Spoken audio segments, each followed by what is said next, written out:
പെട്ടെന്ന് ആ ഷോയിലിരുന്നപ്പോഴാണ് എനിക്ക് ഒരു ഫോൺ കോൾ വന്നത്. ഇങ്ങനെ എനിക്കത് ഓർക്കാൻ പോലും സത്യം പറഞ്ഞു കഴിഞ്ഞാൽ വിഷമമുണ്ട്. കാരണം അത്രത്തോളം ഞാൻ സ്നേഹിക്കുന്നു അമ്മയെ. സാധാരണ രീതിയിൽ അമ്മ എന്ന് പറയുമ്പോൾ നമ്മൾക്ക് നമ്മുടെ അമ്മയല്ലേ ഓർമ്മ വരുന്നത്. അതുപോലെ സംഗീതം ഓർത്തു കഴിഞ്ഞാൽ അമ്മ, ജാനകി അമ്മ ഒരു സംഗീതത്തിൻ്റെ രാജ്ഞിയാണ്. എല്ലാ ഭാഷയിലും, മലയാളത്തിൽ പ്രത്യേകിച്ചും. കാരണം നമ്മൾ മലയാളികളായതുകൊണ്ട് അമ്മയുടെ ആ അക്ഷരസ്ഫുടത അത് ശരിക്കും ഇന്നത്തെ പുതിയ തലമുറ കേട്ട് പഠിക്കേണ്ട ഒരു കാര്യമാണ്. കാരണം അവർ പാടുന്ന ഡൈനാമിക്സ്, ഒരുപാട് പാട്ടുകൾ പാടിയിട്ടുണ്ട്. രാജാ സാറിനൊക്കെ ആദ്യമായിട്ട് പാടിയ എണ്ണക്കിളി എന്നൊക്കെയുള്ള പാട്ട്. അപ്പം അതൊക്കെ ഏത് ഭാഷയിലാണെങ്കിലും അമ്മ പാടിയ പാട്ടുകളൊക്കെ, എല്ലാ പാട്ടുകളും നമുക്കൊരു പാഠപുസ്തകമാണ്.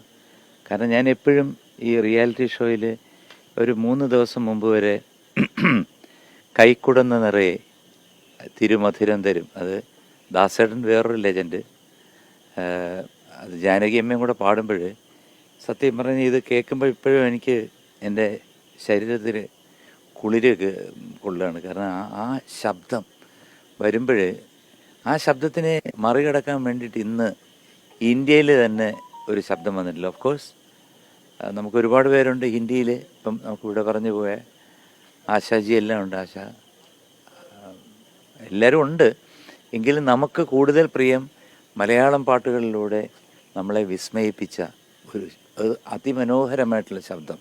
ആ ശബ്ദം മാത്രമല്ല, അതിൻ്റെ മോഡുലേഷൻ, അതിൻ്റെ വികാരം, അതിൻ്റെ അക്ഷരസ്ഫുടത, പിന്നെ ബാക്കി എന്ത് നോക്കിക്കഴിഞ്ഞാലും ആ അമ്മയുടെ വിനയം, ആ അമ്മയുടെ എന്താണ് എല്ലാവരോടും ഉള്ള ഒരു, നമ്മളോടൊപ്പം ഇപ്പോൾ എന്നെ കാണുമ്പോൾ ഉടനെ ചോദിക്കും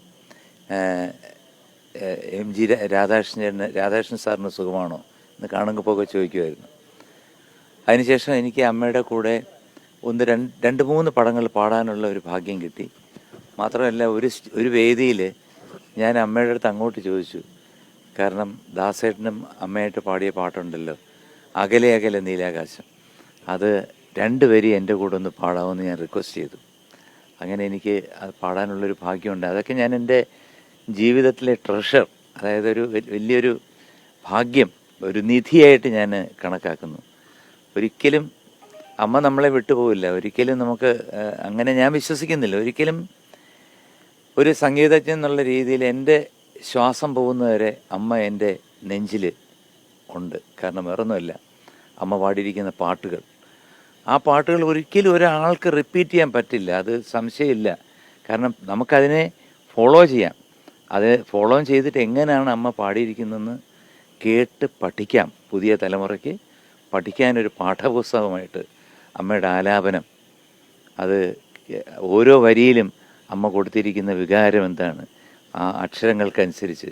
അമ്മ ഷീസ് ഫ്രം ആന്ധ്ര, അപ്പോൾ എന്നിട്ട് പോലും മലയാളം അത്ര അക്ഷരസ്ഫുടതയോട് പാടിയിരിക്കുന്ന, നമ്മൾ എന്ത് പറയാനാണ്. പോയി, എല്ലാവരും പോവും ഒരു ദിവസം, പക്ഷേ അമ്മ പോയി എന്ന് പറയുമ്പോഴത്തേക്ക് ജാനകി അമ്മയുടെ അടുത്ത് പരിചയം എന്ന് പറഞ്ഞാൽ ഒരുപാട് ക്ലോസ് ആയിട്ടുള്ള ഒരു വ്യക്തിയാണ് ഞാൻ. പലപ്പോഴും വിളിക്കാറുണ്ട്.